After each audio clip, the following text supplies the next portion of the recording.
Il y a 4 grands types de personnalités au fond. Les gens qui aiment faire, les gens qui aiment faire, les gens qui aiment analyser ce qui est fait et les gens qui aiment convaincre de ce qu'il faut faire. Quand on se trompe, on confie par exemple la responsabilité de faire à quelqu'un qui aime faire lui-même. Pour peu que l'on tombe sur quelqu'un d'intelligent et de bonne volonté, il va y arriver, mais il va vivre des frustrations.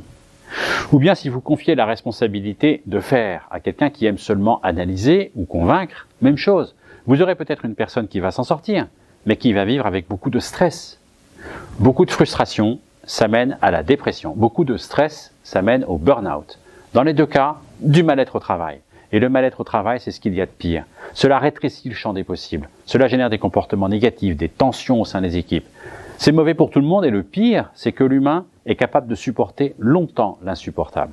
Ça dure. C'est pour ça qu'il est tellement important de ne pas se tromper.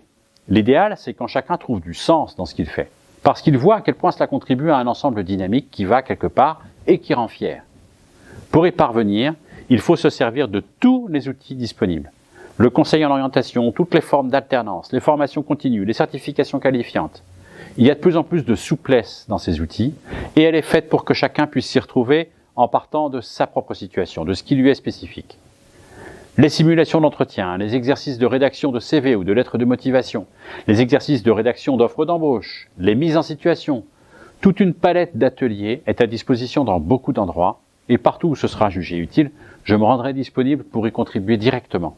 Je ne demande qu'à faire profiter de ma propre expérience. Si vous pensez que cette série de vidéos vaut la peine, servez-vous-en.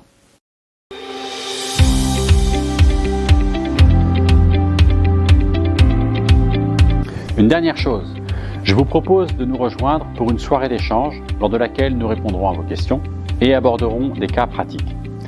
Cliquez sur le lien qui figure dans la publication pour indiquer votre date préférée et recevoir une invitation. À très vite!